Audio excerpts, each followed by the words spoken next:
the whole thing. Exactly.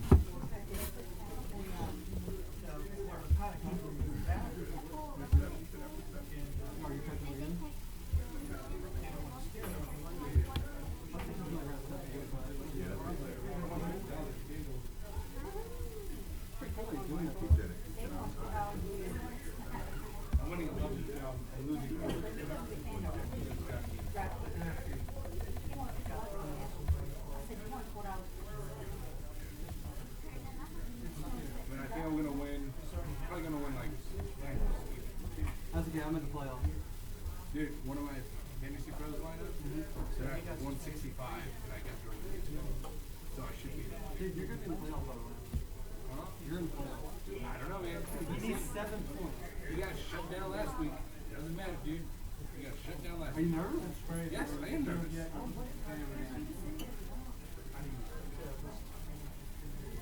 Well, if you win, I think I'm playing Jose. Or no, I'm playing Kyle. If you win, you got to play Jose. That's fine. I'm not playing the same. I'm going to play Tyler. Well. I personally want to be Tyler. That'll be so. I hope. See, you're in the playoffs for 7 points. Like, that's the only reason why. We're the playoffs, I'll be in. And I should beat you that week. Alright, you guys ready to go? Yeah. Ready? So, Matt, if anything happens, don't stop. Right? Just keep going. You know what I mean? What do you mean? Like if something happens, just keep talking. Like don't like stop and like draw attention to it. You know what I mean? Yes? Yes, Matt? Yes, Matt? Yeah. Okay.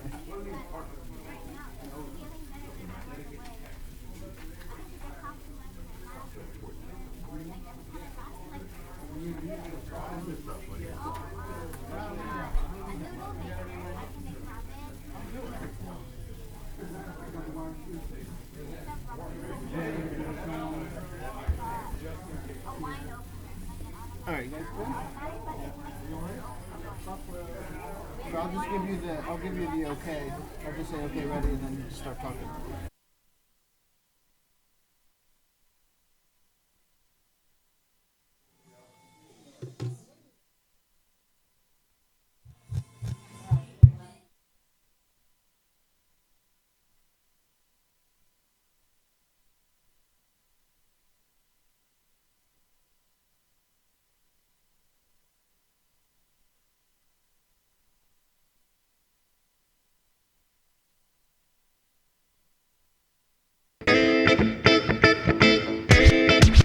What's a podcast?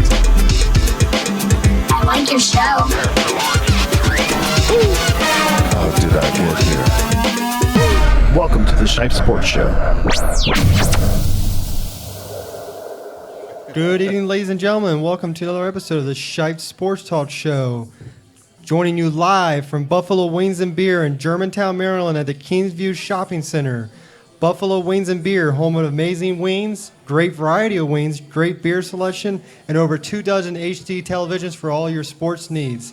I'm your host, Matthew Shipe, joined always by our co-host and producer, Paul. Matt, how's it going? I think, yeah. Good. Joined by our co-host, David the Coach Shipe. Good to be here. And a very special co-host today, Robert Bobby Blackman. Hey, how you doing, Shipe? And also joining us today at 8 o'clock p.m. around that time will be former Pro Bowl quarterback Jeff Garcia. So former 4-time Pro Bowler Jeff Garcia will be joining the show today live on the phone at 8 p.m. to break down the Redskins game today. So stay tuned for that. That's a big one today, our first former Pro Bowler on the show. Right. So we're going to get started today. We're going to talk about the big matchup today, the Redskins versus the Cowboys. We have some big matchups today. I think the biggest one that I want to talk about first will be for the Cowboys, that will be Des Bryant with his rematch against Brashard Breeland from last year.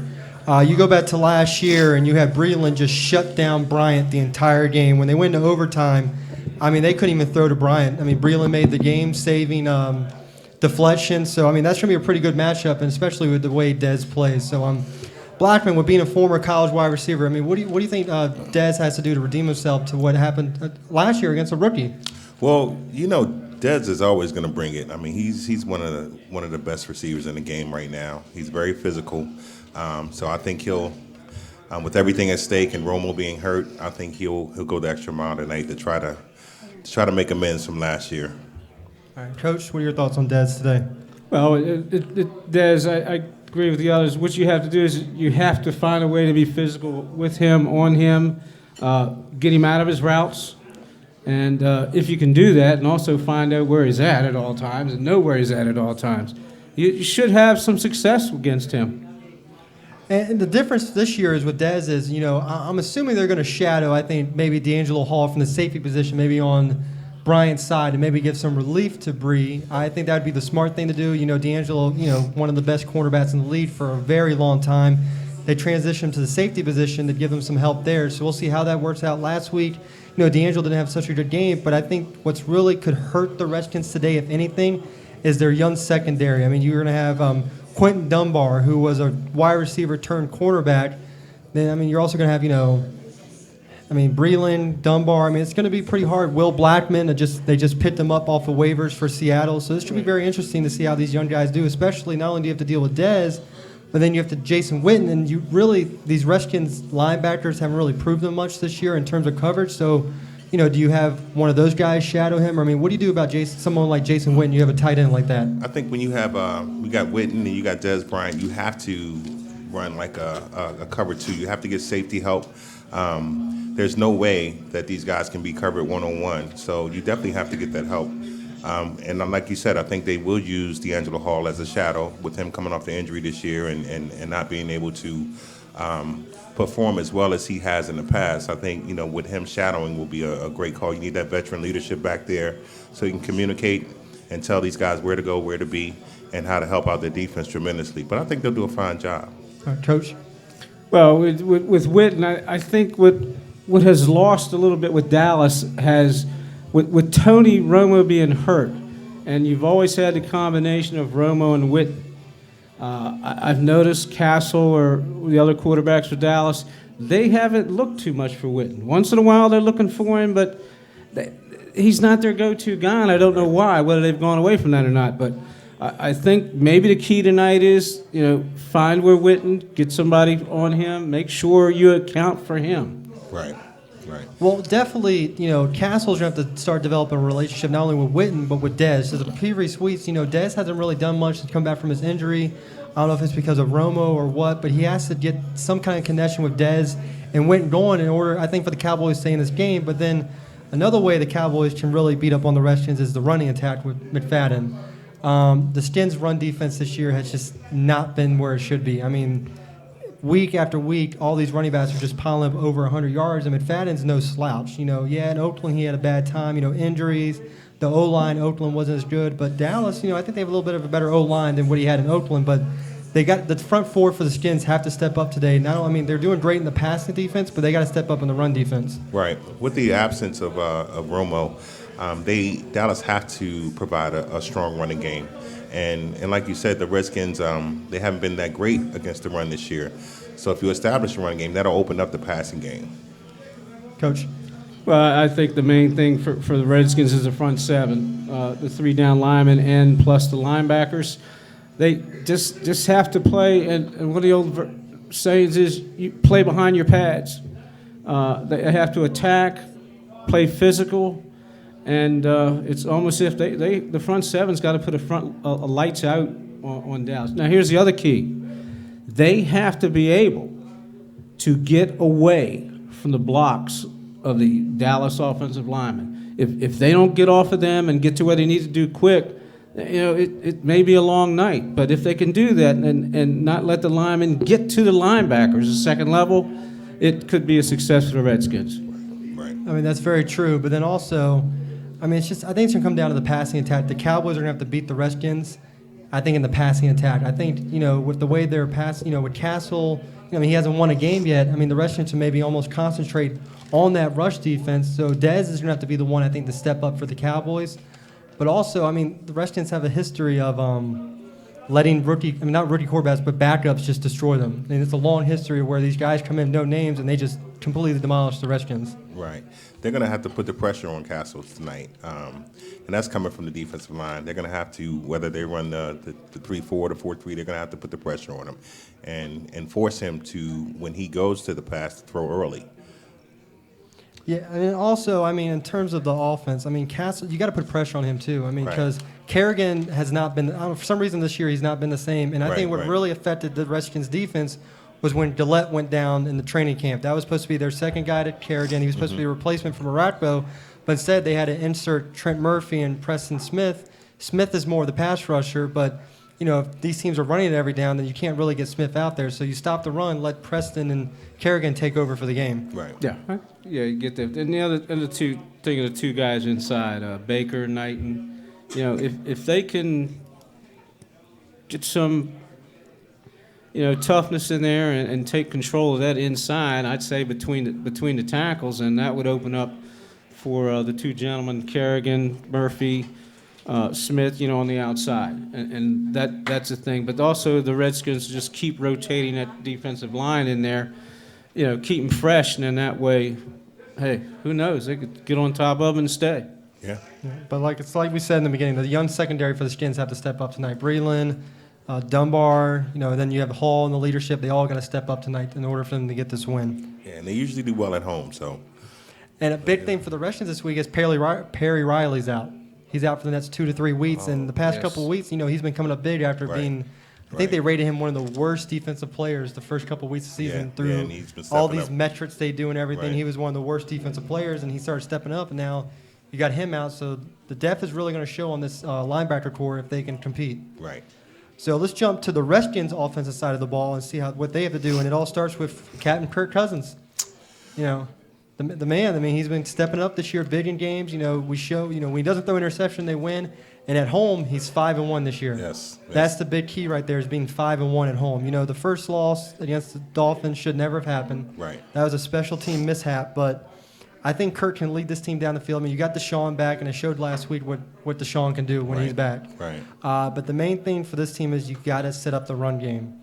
I mean, Alfred last week, I think he had about 70-something yards, the most carries he's had, I think, since maybe week 2, week 1 of the season. So, I mean, what do you think is going on with this run attack?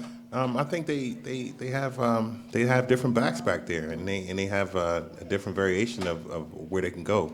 Morris is a tough back, and he's that grinding guy that'll get you, those 3 or 4 yards or whatever. But he's become well known in the last couple of years, so a lot of defense is key on him now. So I think that may be the problem as far as him getting the touches and the yardage that he used to get in the past couple of seasons.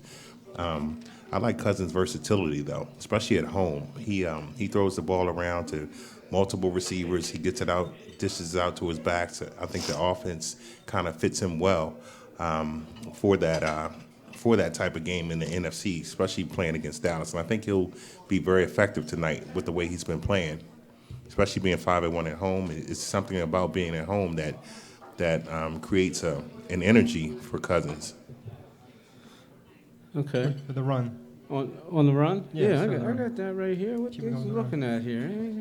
Right here. Well, the Redskins run, they just have to. Their linemen have to get them going early. Get it going early, get it going quick.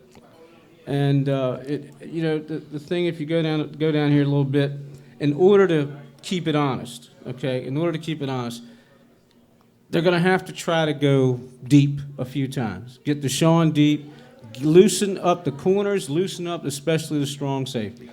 If they can get them loosened up, they can get, Alfred out there, the other backs, and just get them where they need to be, and would have be a little bit successful with the running game. But But in order to establish the deep throw, you have to get the run game going. And I think Well, what either the way- problem's been is they. Now, wait a minute. Now I've started. Wait a minute. Hold on a minute here. I've started now. I'm not a coaching genius, as we all know, but I've started a couple games when I've called it. Said, okay, we're not going to run the first game. Let's throw the ball as long as we can. Let's get it out there. Let's stretch them. See what they have. See what they're ready for. It's not bad. It's not wrong. It's not right. But see what they have. See how they're going to play the coverage. Are they going to sit 7, 8 in the box, 9 in the box? Or what are they going to do? They have to be leery of. You can be able to tell them, I can go deep anytime I want. Go ahead and crowd the box. Yeah, but the problem is, I think like what Blackman said was with the run is they're using too many different running backs, so no one can really get a rhythm going. I mean, you keep Alfred in there 2 runs, yeah, he may get only 3 or 4 yards. You take him out for a series or 2, and then what do you do? Then you get Jones in there, and Alfred's lost maybe confidence or whatnot. I mean, the problem then with Jones, he's been fumbling too much. Yeah, he has been fumbling too much. And it's not Kurt doing the turnovers; it's almost the running backs or the receivers. So I think that's the big problem is they got to hold on to the ball and not loose it out, especially Matt Jones today. Right. Well, here's the thing that I read this morning. It was in a paper or whatever. What the Redskins have now is a continuity that they didn't have last year.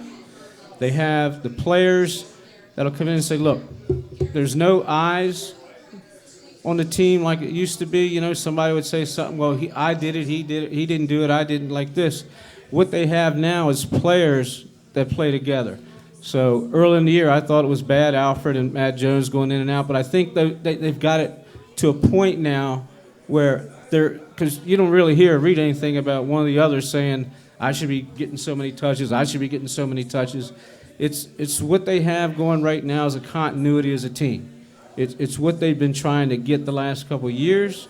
They're almost there, and they have the people in there that want to win, have known how to win, and it's kind of breeding out a little bit. So I think both running backs have accepted what's going on. You don't hear anything out of them, and it's actually I thought it was bad beginning of the year. Let one go in and go out, but hey, I have to say if it's working fine, just keep beating the drum. Yeah, it's always good to have versatility in the backfield. I mean, a lot of teams have that premier running back, but then when you have multiple backs that can get you out of various situations, it's always a plus. It is, but I mean, you've seen Jones. I mean, what he can do in the screen game, definitely. I mean, he had those 2 big plays, the one against the Saints, where he had the blots.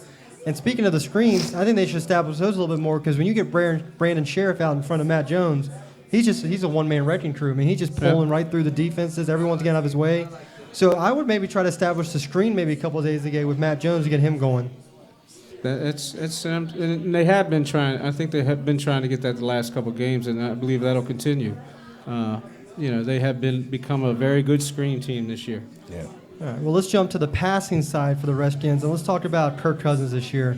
And a stat that I saw today was he is leading the league in completion percentage for when a team blitzes him, 69%. Wow. So, I mean, on third downs, I mean, when teams are bringing the heat, I mean, he's completing the ball 69% of the time. Problem is he's also throwing 3 interceptions when he gets blitzes. So there's your problem with that.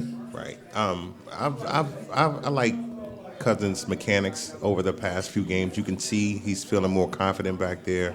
You can see also that he's utilizing his progressions well. He goes from one receiver to the next. He may hit Garcon. He may hit the tight end.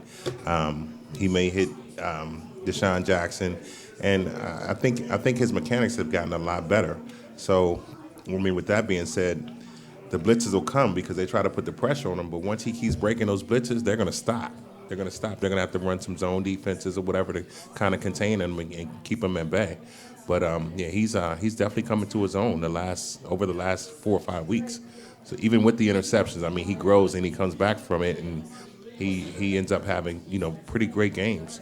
So, I mean, you hate to always bring this up, but I really think Kurt handles pressure better than RG3 when he was there the past 2 years. I mean, I'm sure people are tired of hearing the comparison, but I mean, I really think Kurt is finally stepping up to where maybe he should have been the certified starter. I mean, yeah, you had that first year of RG3, but you go back to that 2012, no one knew what a read option was or what he was going to do with it. And as you're seeing more, Kaepernick, he's been benched. Mm-hmm. Russell Wilson really hasn't, he really doesn't run the ball as much anymore. So you're seeing a lot of these read option guys when they all came in at the same time. Wilson, Cap, RG3, they really, you don't see that much anymore. And only Wilson right now is back to being the starter now. Yeah. And as you go, another running back, you go quarterback that runs, Mariota, he's passing the ball more now. So you're seeing all these quarterbacks that came into the league as runner types in college. They're more starting to develop more of them into pocket passers. And I think Kurt's showing that, maybe he should have been the guy they looked to from day one. But, I mean, you had a second draft pick on RG3. You can't really take that back. Yeah, the NFL, I mean, they have their fads, man. They have their waves of things that happen, especially explosive things like running quarterbacks. I mean, when you think back in history when Randall Cunningham came out and he was running all over the place. I mean, that was that was awesome. But then you get a lot of speed in the NFL, and once you start containing that, you have to have other armor in your tank to kind of coincide with that. So you have to be able to not only run the ball, but you have to be able to drop back and pass the ball, and that was the problem, especially with RG3. Coming out of Baylor, I mean, he really didn't have to showcase his drop back skills. I mean, they were an option team, and once he came into the NFL, and that fad just took off his first season, then it wasn't really a reason to try to change it up. But then when you try to change it up, because the NFL learns how to contain those things because of the speed, then you have to rely on your second condition. And if you don't have that, then that's where it is. And Cousins is more versatile when it comes to that.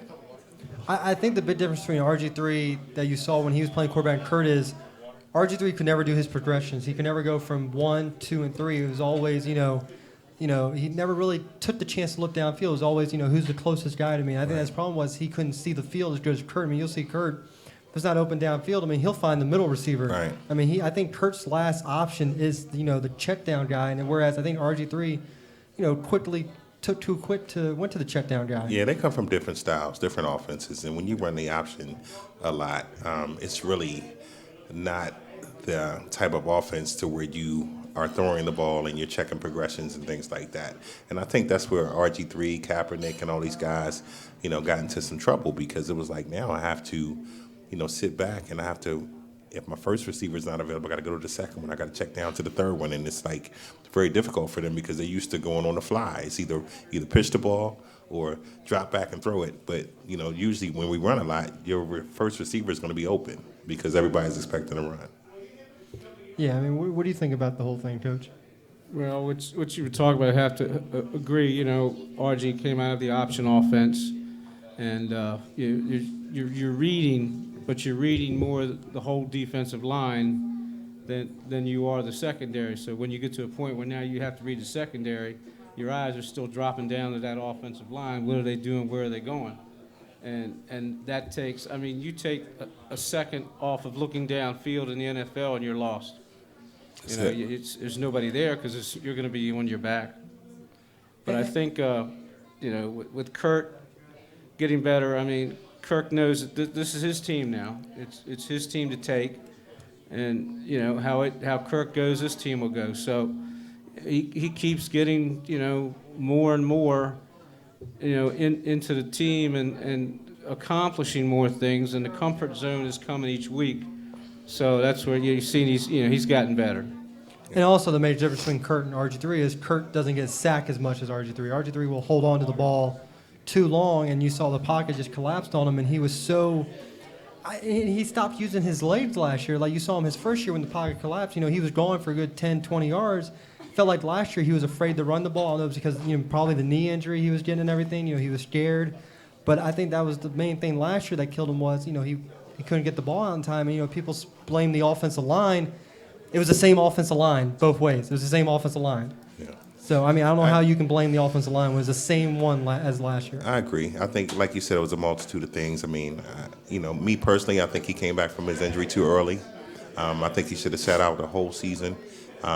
And when he came back, it was just like he was probably, a little nervous to run because of that's how he got injured. And NFL is fast and they hit hard and all that. So I think all those things came into play. And then I think he wanted to prove a lot that he was a pocket passer as well. And I think, it got him in the trouble because he was holding the ball a little bit too long and he was getting sacked a lot. And it was more or less he was more reluctant to run versus trying to throw the ball and prove to everybody.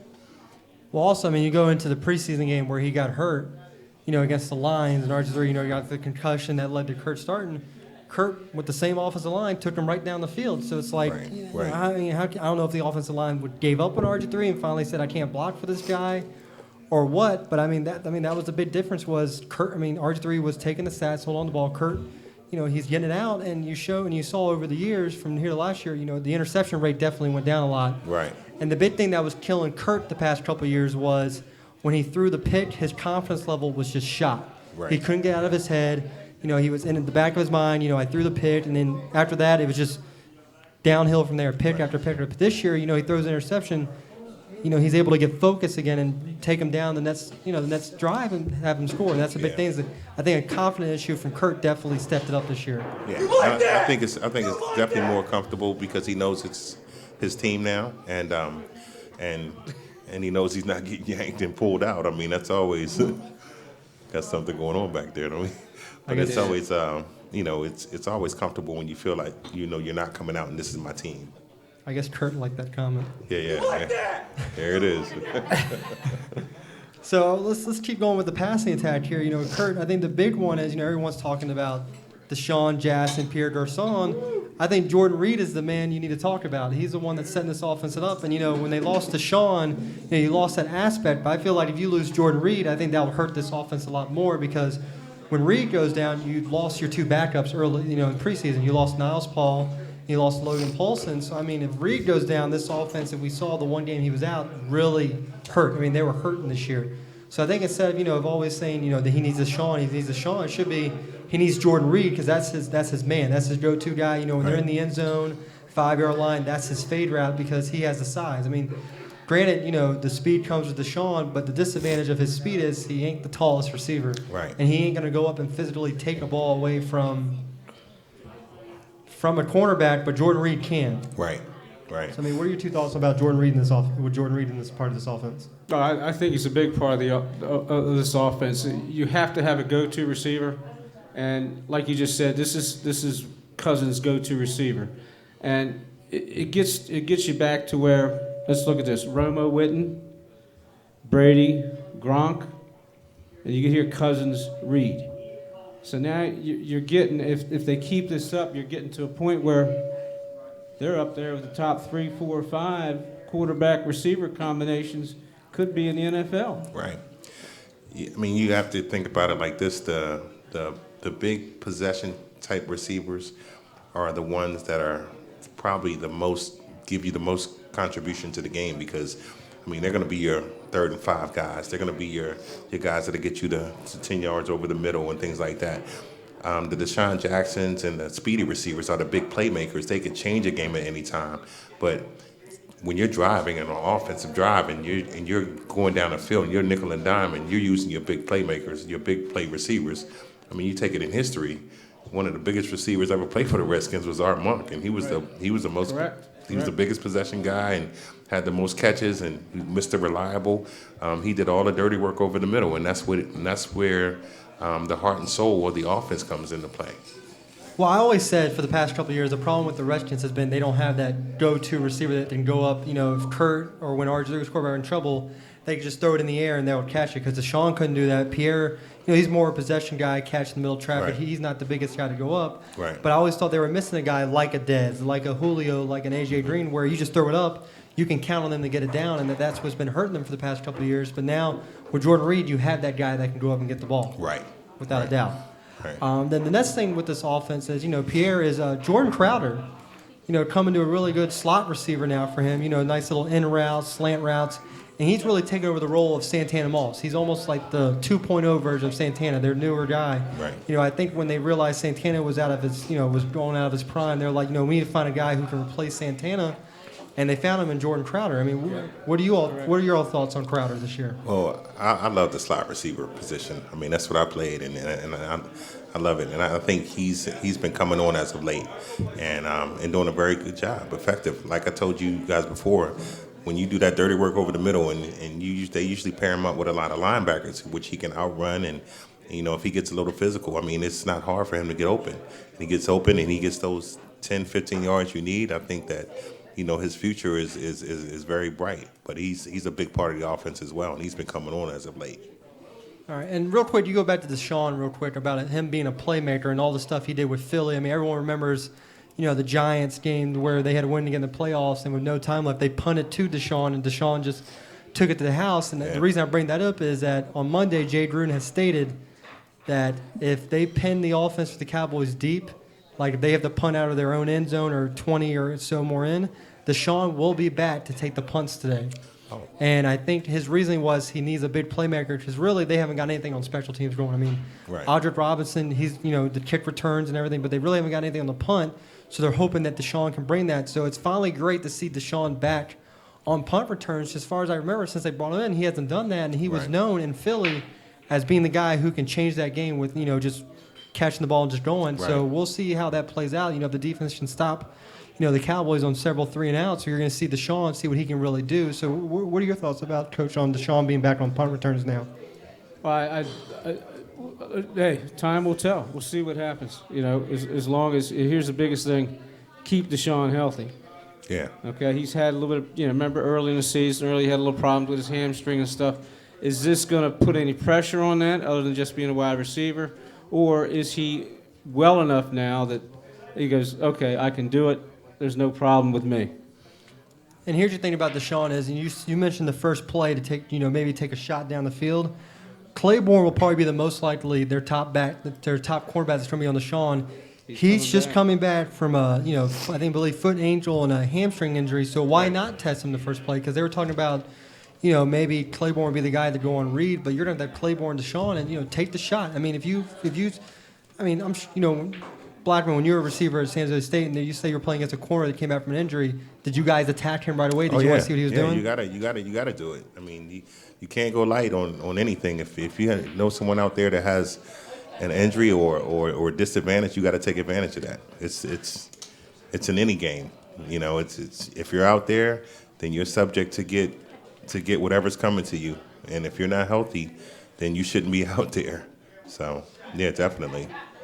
And the big guy for the Cowboys this year on defense, I think the biggest rookie impact has been Butler, the guy out of not Butler. God, lose myself. But let's go back to let me talk to you real quick about being a receiver. Okay. When you're a receiver and you get the scouting reports, who's the guy that you guys want to attack at the most? You go for the weakest, or do you want to try to put how do you try to keep your best guy off of maybe their best cornerback? Well, what you want to do is when you're doing a scouting report, you want to get the guy that has the least experience out there, that may not know the game as well. You want to try to attack them. You want to try to get your good guy, your good receiver, open as much as possible. So what you do is run a lot of motion. You put him in certain positions where he may have to be keyed up with a linebacker or a slower defensive guy, have a safety come out on him, and that should free up a lot of things. You want a lot of crossing routes and things like that to kind of shake them up a little bit. But you throw a lot of different things at them, just like the defense throws a lot of different things towards the offense. The offense has to mix it up a lot as well. All right, now we talked about Jordan Reed, and I think the big guy they're going to put on Reed tonight is going to be Byron Jones. That was their first-round pick this year out of Connecticut, and he's been their most physical defensive back this year, their biggest secondary physical guy. And they've already come out and said, they were going to probably use him for Pierre, but for someone like Jordan Reed, you really can't put a linebacker on him. So we're going to see a good matchup between Byron Jones, the first-round pick out of Connecticut, and Jordan Reed, and see how that goes, because they need to get Reed going. And also, you go back with this offensive line for the Skins, they're going to have to protect Cousins, and you're going to have probably one of the better defensive ends in the league for the past couple of years, Greg Hardy, coming at you. And we're going to see a good matchup with Trent Williams against Greg Hardy. And, what do you think about this matchup, Coach, with Williams versus Hardy? Well, it's going to be, and I think you heard Trent Williams say earlier in the week, which is definitely a pup. He's got to play his A game. You're going against Greg Hardy, who's quick off the ball. Okay. Besides being quick off the ball, his reactions are fantastic. He has one interception this year. 6.5 sacks. Okay, he hasn't played the whole year, but he's the one that can really be disruptive, especially in the pass game. If you can't keep a tag on him, and stay on him in the run game. That's a lot to ask, but out of a person that's an all-pro. But if they can contain him, they may have success up front, especially in the pass game. And then the other, linebacker you got to look out for the Cowboys is going to be Sean Lee, man out of Penn State, linebacker. Obviously everyone knows him, and he's having a great year, 81 tackles. So maybe when you're running the ball, you got to shade away. You're obviously going to have to shade away from Greg Hardy when you're running the ball, because they've already come out and said, not only will you have Greg Williams, but you have Randy Gregory, who hasn't really panned out. But they're going to start bringing Gregory right behind Hardy. So you got to get that extra protection there, and that's the one thing about Jordan Reed is he's not really the best blocker. I mean, last week he was killing the Redskins in holding penalties. So, I mean, we got to see how you do that because, you obviously always want Reed out there, but you also going to have to put in someone else out there that can block that won't get you a holding penalty. So, what do you think Reed maybe has to do differently to make sure he doesn't get involved in those holdings? I mean, as a coach, what do you tell your players? Keep your hands in. Keep your hands in. Keep your hands and stop anticipating. Yeah, there you go. And No, once he does that, I think he'll get better. But that's a hard position. I mean, especially when you're a pass catcher and a blocker. You have to be very, very skilled to do something like that, and it's tough, especially when you got these guys in the NFL, big guys, 230 and 240 running 4.5 40s coming at you. I mean, you got to be really skilled to keep that from getting to the quarterback. So. And that's the thing about the Cowboys' defensive line is they've always had a good defensive line and always good linebackers. You had DeMarcus Ware come out of there. I mean, it's going to be a very physical game for the Skins, and they're going to have to. It could be one in the trenches. I mean, who knows how this game is going to go? But let's jump on a little bit of history about this game. I mean, a lot of people don't know. I mean, the Redskins took it last year, but the last 3 road teams have won this game, and the road team today is going to be the Cowboys. Wow. So, and I believe you had a little bit of a history about when they play on Monday night. Well, here's the thing that really upset me is that in prime time, Thursday nights, prime time Sunday on Monday night, the Skins are 1-7. If they want to prove to the nation that they are where they need to be, where they're going, and that they can, win when they have to, they have to turn that 1-7 prime time record around and make it end up 2-7 at the end of the night. Well, that's always been their problem is when they're on the national spotlight, they haven't really showed themselves. I mean, last year when they played the Cowboys, they did. It was one of their better victories. I think they used Colt McCoy quarterback. So that was when they were on the 3-man shuffle. But, I mean, you go against their Thursday night games against the Giants earlier this year, the Giants last year. I mean, it really hasn't been the best. So, nations look at the NFC East and they're like, you have a 5-6 team winning this division. You got to prove to yourself, look, we're for real. Right. Because with this team's home record, I mean, if you win the division, you're going to get a home game. Who knows what's going to happen? Right. Yeah. Well, the good thing that I like about looking just on Monday night alone, the record between Dallas and the Redskins is 8-8. They're 500. Both of them are 500. So, this could be the night the Redskins get over the 500 hump on Monday Night Football versus the Cowboys. Yeah. I'm looking for a great game. They both have a lot on the table tonight. I mean, Redskins are in sole possession of first place, so they need to kind of skate away from the division right now to take that bigger lead over the Giants, and it's a must-win for Dallas because it's either win or be gone pretty much for them. And without Romo coming back, it doesn't look bright at all. So I'm looking for a really, really good physical game tonight. Well, yeah, that's also another thing is you're playing against a wounded animal right now, which is Dallas. I mean, they're just hanging on by a thread. I mean, their heartbeat is just it's getting low down there. So they're going to come out to play. They're going to do whatever it takes to win. And one thing about the Skins is you see a lot of little altercations go on in this game when they play. You got to control your emotions. Don't do any stupid penalties. None of these personal fouls. I know Trent Williams has a little bit of a temper sometimes. And, we have Greg Hardy out there. I mean, we've seen his track record. I mean, he's going to get in your face a little bit.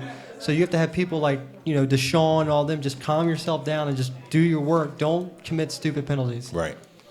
I mean, when you were playing in college, how many people try to try to force you to do something dumb? I mean, how often does it really happen? They try to take out your game all the time. I mean, and it's just that you have to remain focused. You have to remain loyal to, what the coaches and everyone is trying to execute. And once you go in there with that mindset, then you should be fine. But they try to do everything to try to take you out your game.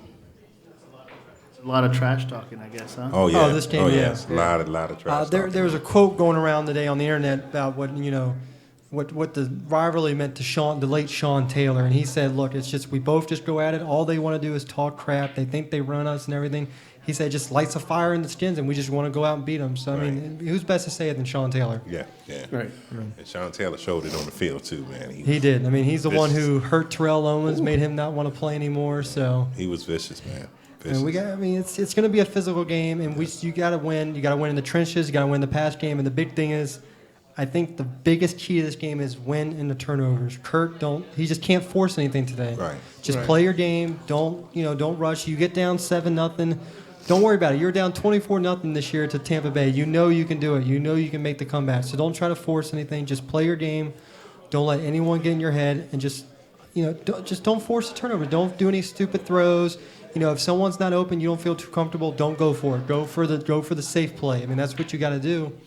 And take chances and establish this run game. That's the biggest key of this. Is going to be to establish this run. You have to get Alfred Morris going. He's been your workhorse for the past 3 years. Don't stop going away from Morris. Let him do what you've been trying to get him to do all year, and that's get him going. You get Morris action going, you're going to open up stuff down the field all day. Yes, definitely. You get like you said, you get that workhorse going, man. Give him, a lot of touches or whatever, and eventually he's going to break one, and he's going to get you your 25, 30 yards that you need, and then that's going to open up the passing game. And we already know the passing game is going to be well, especially with Cousins, with his versatility going to different receivers. So, like you said, work that workhorse and, get those other guys out there to, to assist, but, go with what got you there. So. All right, real quick before we continue, I just want to say thank you again to Buffalo Wings and Beer for having us out here again for our second live show. Great place to come out and enjoy games. Thank you to the manager, Eddie, wherever he's at, for having us out here again. So thanks a lot. It's a great place to come out, great place to be, great place to watch games. So let's go into your keys of the game on how they win. So the Redskins win this game if they...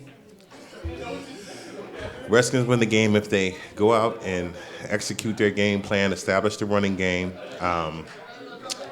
play very physical on defense, dominate their receivers, get the help out with the safeties, and also Kirk Cousins stick to his game plan as far as his versatility with the reads, and then the big thing, you got the Trent Williams, Greg Hardy showdown on the line, and Kurt just has to get his reads and play the game plan that they expect to go and run it, work it, and get it done. All right, my key to winning today is going to be don't force any turnovers. Don't force the ball. Kurt, just control it. Control the ball. Hold on to it. Don't throw any interceptions. Matt Jones, when you get the chance to run the ball, don't fumble. And also on the offensive side, if you get a turnover, you guys put up points. You can't do what you did against the Giants last week, force 2 early turnovers and come away with 0 points. You got to come away with turnovers. You got to make them into points. So, and stop Des Bryant. Definitely. And let's go on the reverse side. How would they end up losing this game? What's going to kill them? How would they end up losing it? Wow. Redskins will lose if they don't dominate the special teams. You gotta consider special teams in there. If they don't execute the running game, and if they don't play physical, old school NFC East defense. Yep, Coach. Yep. Oh, I just think what has to be done is a total urgency on both sides. You're in the spotlight Monday night. Like you said earlier, you have a wounded animal in Dallas coming in. They're in the spotlight on Monday night. Do they want to prove to everybody that they're only 3 and whatever, that they're that bad? I don't think so. They come out with a big win tonight, but then the Redskins, a win tonight puts them in control and proves to everybody that they're a prime-time team. And I think the Redskins would lose this game if they can't establish actually a run game. If they have to just go with the pass and make Kirk throw too many throws where, we see Kirk, he's comfortable, but if you make him go 50 times a game, he has that possibility where he is going to make that one mistake. And also on the other side, don't let McFadden go. Don't let him have one of those games. Don't let him have one of those games where they go for 150, 200 yards. Just once you let the Cowboys open up the run game, Bryant's going to open up and Wynn's going to open up. So they got to stop the run and establish the run. All right, what we're going to go to real quick right now is going to be our players to watch on both the offensive and defensive side for both ball clubs. So first we'll go with the Cowboys. For the player to watch for the Cowboys on the offensive side, I think it's actually going to be Matt Castle to see how he rebounds. He's coming back in. He's 0-3 as a starter for the Cowboys, and see how he can establish himself to prove to the Cowboys, hey, look, maybe I can get us on a run to get us to win that division. Because if the Cowboys do win tonight, they're only 1 game out of first place at 4-8, and that's bad. So I think for the Cowboys, it's going to be on the offensive side, Castle on their defense. I really think it's going to be Claiborne to see how he matches up with Deshaun. He's got, like I said, he's come back from the hamstring injury. So they're going to test him early. So let's see how he compete against the speed of Deshaun. So, Blackman for your Cowboys. I agree with you on Castles. I think he has to definitely take the leadership role. This is his team, I'm assuming, going forward with Romo being injured. And I think the time is now for him. I think he has to step up, take that leadership role, and he has to literally Get after Castle, put him on the ground. key for the defense. Coach? All right, keys for both, right? Correct? I think I fell asleep over here at some point in time. I forgot to take my pill. I think I get back to my thing. It's on the offense and defensive line.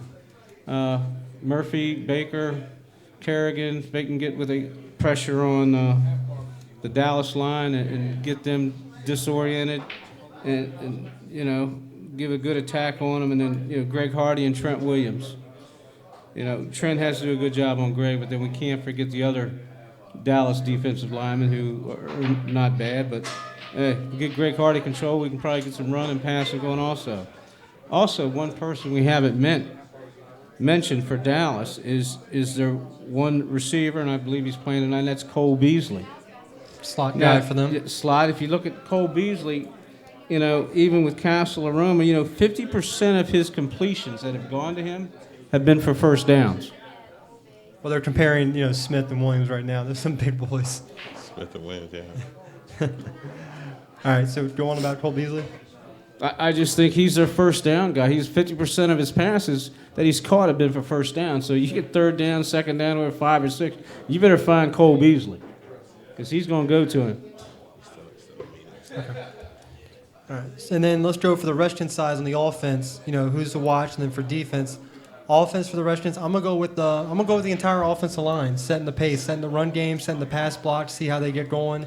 If that run offensive line can get going, get Alfred going, maybe get Alfred a good 100-yard game today, then open up the pass protection, open up the play action. And then for the defensive side of the ball, I'm gonna have to go with Rashard Breeland. He's got to shut down Dez the way he did last year in that Monday night, because if you let Dez get going, the Cowboys' offense runs on Dez Bryant, I believe. Unlike, when Romo's there, they run on Romo. When he's gone, it runs on Dez. And if Breeland can't put up a good matchup tonight, Dez should go for 100 yards and maybe a couple touchdowns, and you can't have that. So let's go with your Redskins. Offensively, I'm going to go with Pierre Garçon. I think that he's been fairly consistent, but I think for some reason today he needs to have a breakout game. He's physical. He'll get over the middle. He can take you deep. I think that he will have to have a breakout game for the Redskins to be successful. Defensively, that's a tough call, but I'm going to go with the entire secondary. I think they're going to have to step up today. I think they're going to step up today and help each other out. They're going to have to show some veteran and leadership, with also copulating that with the inexperienced defenders or whatever, and have to lead them to be successful as well. Coach? Well, I forgot what we do now. Players to watch for offense and defense of the Redskins. Players to watch. You better watch all of them right now because they all have to do their job. I mean, even, it's.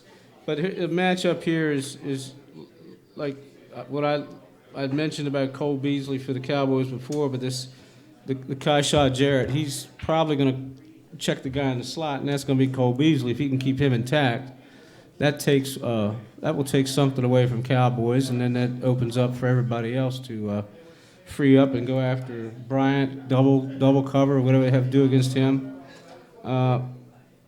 That's it. I just I don't know. If you get to this, who you think, who you don't think, I just think everybody has to play up to their capability, okay?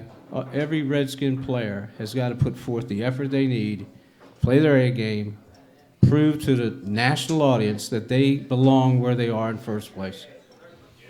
There we go. You see, look, Gruden took my idea. I said Quentin Dunbar for the Skins have to step it up. You see, And he put it up there. Yeah. See, look, Yeah. Gruden must have looked at my notes today. Oh, he transitioned to cornerback in training camp. Is anybody else scared though? Like, I'm super nervous.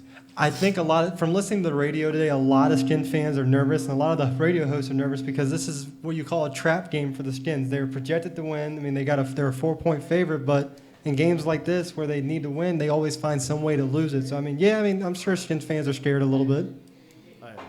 Well, it's one of the things that you talk about. You talk about in college and high school, and also that if you're in a position the Redskins are and you're playing a team that's, 3-8, do you play, and you hate to say that about Dallas or whatever, or you love to say it about Dallas, do you play to their capabilities or you play up to where your capabilities are, which you're at a higher level? Do you drop down or what do you do? Redskins don't drop down to a 3-8 level. Right. Stay at your 5 and 6, get yourself 6-6. It's and that's through all sports. You don't play down to their level. It's Dallas, that's fine, they're struggling. Don't pull a struggle, act like you're struggling somewhere when you don't need to be. Well, that's always been their problem. They've always done that. They've gone against teams that have 0 wins, and somehow they'll get their first win against the Skins. That's just how they've always been. But yet, when they play against a team that's undefeated, they'll play up to that team's potential, except for the Panthers this year didn't go their way. But, this NFC East is still open. You saw what the Eagles did yesterday. They pulled off the major upset against the Patriots, but the Giants lost. So, the Jets did their part for the Skins. The Eagles, they're still a game back. So take advantage of this. Take this thing, take a hold of the NFC East, and start running with it because the Skins, their remaining opponents have the worst win-loss record, the worst winning percentage. So if they can win today, then, you got to play the Bills still, the Bears, and you play the Cowboys again and the Eagles. You win today, you can go up, maybe go 2-3-1 down the stretch, 2-2, and you're going to win this division. That's why it's very important for them. Yeah, it's like I said, it's a must-win for both teams. But I would say, especially the Redskins. This is a chance for them to set themselves apart in the NFC East and possibly close out the remaining schedule with victory. So. All right. Well, let's go ahead and do score projections real quick. I'm going to go with the Skins are going to win. And I think they're going to win 31-17. I think they're going to have a really good day. I think Deshaun's going to have a couple touchdowns. I think Kurt's going to do good. And I think Dez may get, 1 touchdown off of Breland. But I think they're going to win 31-17, Skins. Blackman? Oh, man, that's tough. I think it's going to be a little closer. I think I'm going to give the edge to the Skins because not only are they playing good ball right now, but they are at home, and I think that is an advantage. So I'm going to go with the Skins 24-21. Good choice. Coach? Good choice. I like it. Me, 23-20 Redskins. All right. I think we have 2 people who want to come up here and predict the scores, so come on up. Yes. Anybody else got a prediction for the scores? Come on over. All right. Give us your opinion. Hello. I think it's it off, gonna would be you? 24-17. Thank Who? you. Redskins. All right, we Chris. do employ the. All right, I think it's going to be 27-19 Redskins. Where you get the 19 from? They're all Where you looking get for 19 field from? goals. Yeah, Field goals, man. Field goals. All right. 27-19. Well, you got the Dallas kicker on your fantasy team. No, I do have Des Bryant. I just need him to get 8 catches for 0 yards. That's all I need. That's all I need. Thank you. Okay. Just for 0 yards, huh? Go with 8 that. catches, 0 yards. They'll throw all screens. Come on up and predict the score. Yeah, come here, little girl. Ow! See what happens when you play with fire. They shocked me. I say You shocked me when you said you're going to wear my son, too.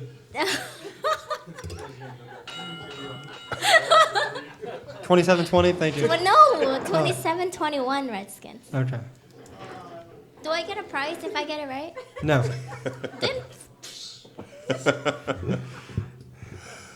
So pretty much everyone here is taking Skins. I'm sure everyone here watching the game. Hopefully they're nothing but Redskins fans. So get that going. I think right now we're just gonna, we'll still go over some of the keys. Still waiting for the call from Mr. Garcia. Yes, he just texted me probably about 10 minutes ago. Said they were still in meetings. There's a lot going on with the Rams. So. Yeah, we're trying to get. We have also calling in tonight in a couple minutes. Hopefully, he's going to be Jeff Garcia, former Pro Bowl quarterback, played for the 49ers. Eagles is what he mostly is known for. 4-time Pro Bowler. He's a quarterback coach for the Rams, but unfortunately, their offensive coordinator was let go today, so they got a lot of stuff going on there. A lot of stuff. He played with Blackman at San Jose State. So. I played with Bobby. So I told him he'll be on for a little bit longer, and just to let me know. And hopefully he'll be calling. Real quick question about, San Jose State playing with Jeff. Did he ever send you across the middle of the field where you may have got a little bit of a lick? I mean, what kind of thing would you say back to him in the huddle? Yeah, Jeff gave me some pretty good dings, man, in my time. But one thing about Jeff, he was very, very accurate. So it wasn't too often where I had to come back to him and be like, hey man, look, man, don't throw that pass anymore. There was one time we played against the University of Florida Gators, and we were more like a smaller Division I school, and the Gators, they're nationally ranked every year, and they got these big linebackers coming out, and they run probably faster than me. And the first play of the game, I went out over the middle, and Jeff threw me the ball. I caught it, and that's all I remember. And and I was asking him after the game, like, what happened? He said, you caught it. And that was it. So that was it. Well, I guess with being a former receiver, with Deshaun and Dez, what they're going to have to go through tonight with this rivalry. I mean, how do these people try to get in your head, these quarterbacks or anything? I mean, what kind of stuff do they do? It is so much trash talking. I mean, this is I'm sure this is a PG talk show, so I can't really say exactly what's being said out there, but it's definitely so much trash talking, man. They try to say anything. Just like yesterday, I don't know if you guys were watching the highlights, but there was one guy that was talking about a receiver's wife in the game, and I mean they'll say anything to try to get you to get out of your game or whatever, and some of the things they say are very, very angry fighting words, but you got to stay focused because they'll do whatever they can to get the advantage. All right, and going on with the wide receiver play that's going to have to happen tonight. We all predicted the scores, but I mean, do you think this game's going to be won through the air or through the run? I mean, how do you think this game's going to go with that in terms of that? I think play? on both sides of the ball, the running game is going to open up the passing game. I don't think that. I know Dallas is not going to come out guns blazing. They're going to try to establish a run game, try to open up their will, against the Redskins, see if they can stop the run game, and then that's going to open up the passing game. Same with the Skins. Skins need to establish a run game to be very effective, especially with them being leaders in the NFC East. They have to be very versatile on offense, and I think that they're going to have to try to establish a run game before the passing game. All right, and we just talked about the Redskins, being the home game and everything. Coach received a text from someone there saying there's a lot of Cowboy fans there. I mean, you can see on the TV, you see a lot of blue and white.